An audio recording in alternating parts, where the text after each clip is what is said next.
No, the thing is, you then forget, you put that there. Yeah.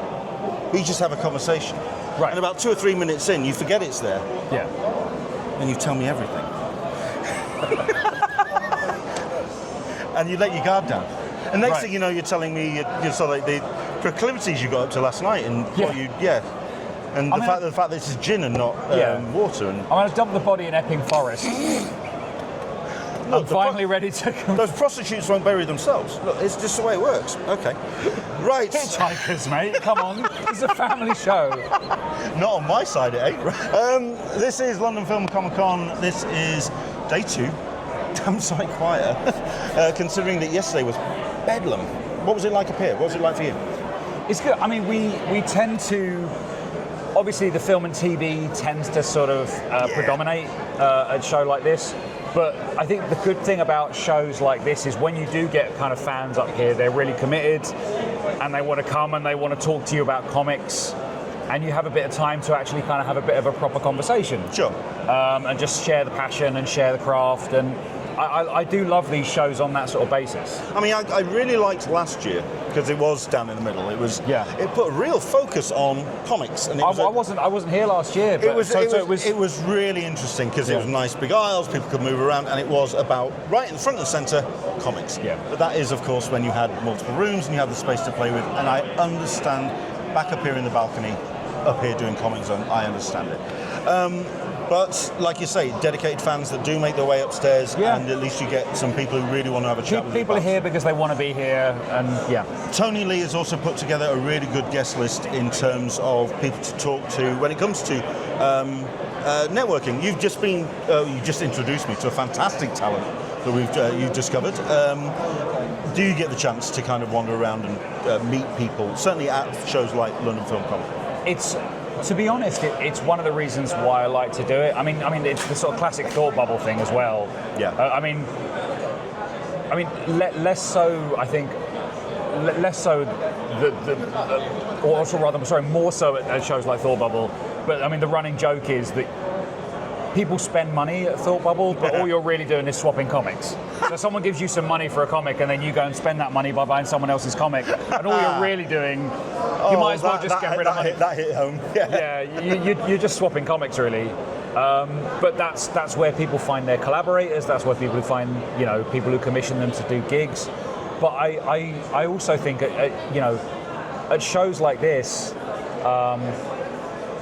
Generally, I mean, the individual that you mentioned, I just saw a banner from across the room and just sort of made a beeline.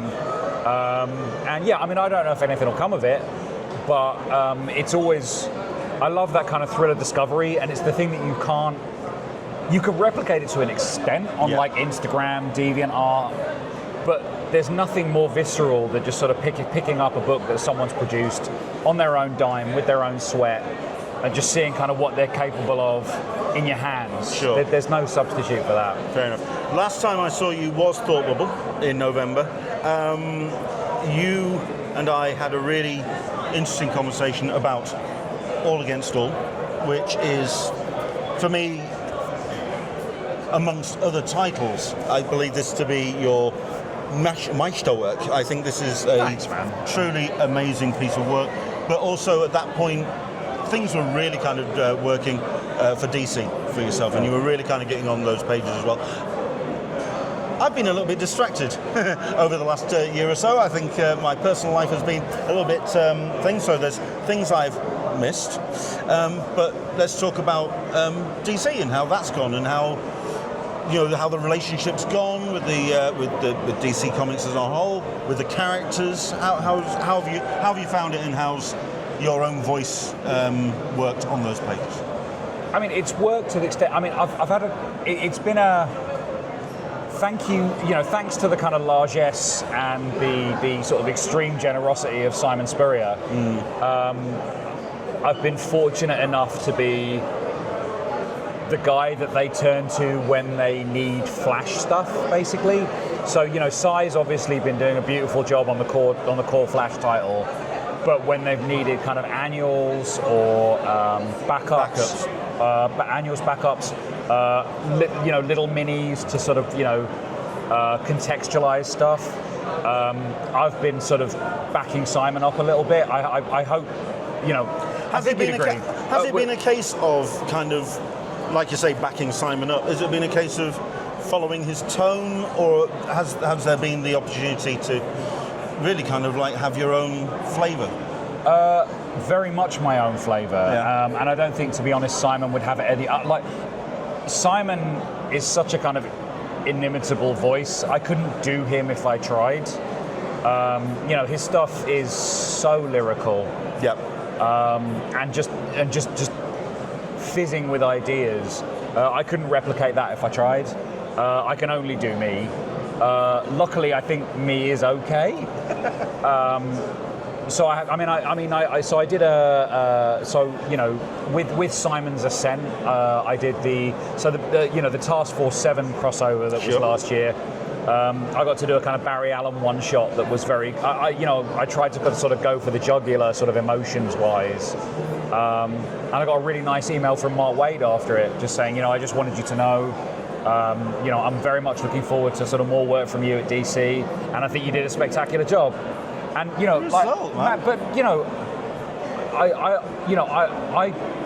grew up reading Wade and Ringo, and that was a real kind of, you're never kind of too. I mean, that's the wonderful thing about this art form, right? You're never too kind of old and jaded, but when someone you kind of sincerely respect sort of doffs the hat, you do. You're 13 again. You know. So that was lovely. And obviously, Ram very kindly kind of let me play around in Detective Comics a little bit. I got to do some Mr. Freeze stuff. How was that? Oh, God, do you know, this is going to sound really glib, and it shouldn't, but it's not to say that it's not hard work. It is, but conceptually, Gotham is easy, if that makes any kind of sense. No, okay. It's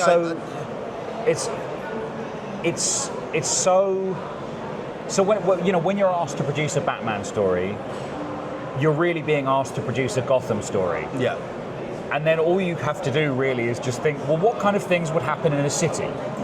And then all of a sudden you have every story at your fingertips that you could ever want.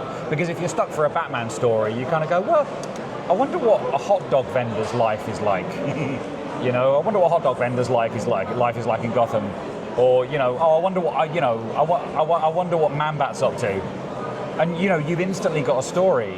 And so it's kind of inexhaustible in a way that I found. I mean, for instance, and this is not a criticism at all, I found like writing Doctor Who specifically to be like deeply exhaustible. Yeah. Right?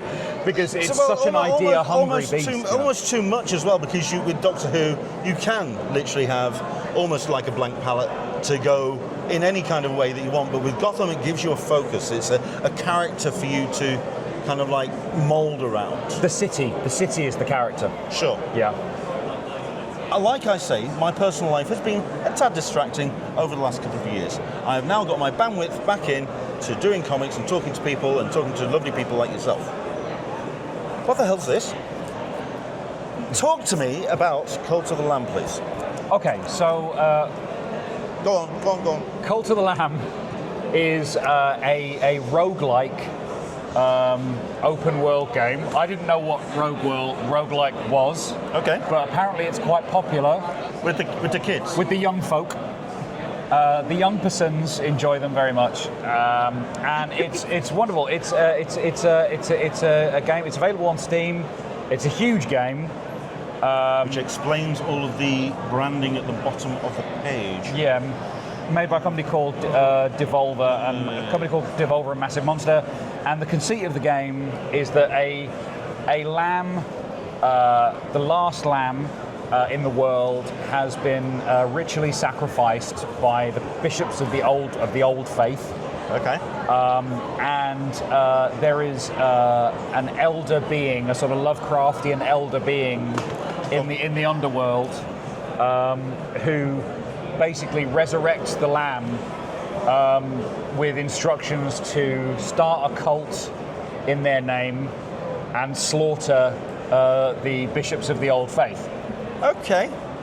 And the thing was, so it was pitched to me at New York Comic Con, and I didn't really know what to make of it, but purely by pure coincidence, I'd been reading a sort of French anthropologist called René Girard, who writes about scapegoating and sacrificial victims. Right. So it happened to sort of dovetail with my interests at the time.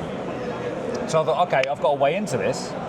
And so I knew the approach I was going to take. And another stroke of luck. So I saw the sort of like I think it's like chibi, like cutesy kind of sort of iconography. And I thought, okay, well, I'm going to have to do this. I'm going to have to make it quite light-hearted, quite tongue-in-cheek. And I started drafting on that level. And thank God, Oni and Devolver both got back to me and went, no. We came to you for a reason. Yeah, 100%. It was no. We want you to play it straight. And I really, really suck at comedy, so that was music to my ears. So I just played it absolutely straight, and they launched it as a Kickstarter, and I think the Kickstarter tapped out at somewhere near about $600,000. I mean, it was insane. It was just, and the interesting thing about it was, so I have friends who have proper jobs, and their kids, when they hear what I do, sort of they look at me like I'm a goldfish, as they should. And then all of a sudden, these kids who think, a few years ago, the cartoon books, the funny books. Suddenly, are you writing Cult of the Lamb? Oh, yes. So I had sort of 15 seconds of being, nudging cool, which was pretty cool. Just like, yes, I did. Yes. It's weird. It sort of exceeded my. I'm not a gamer. I should. And by the way, that's not. I'm not yucking anyone's yum at all. I think that's the reason why it's a little bit off my radar as well. I have gamed. Yeah. I've partaken. Drafts? Yes, I didn't inhale, but I was in a room when other people were partaking. No, this is completely off my radar. But it's the fact that you've got this rather nice little setup of the collected, the singles, very nice, hefty trade there, which is doing the work.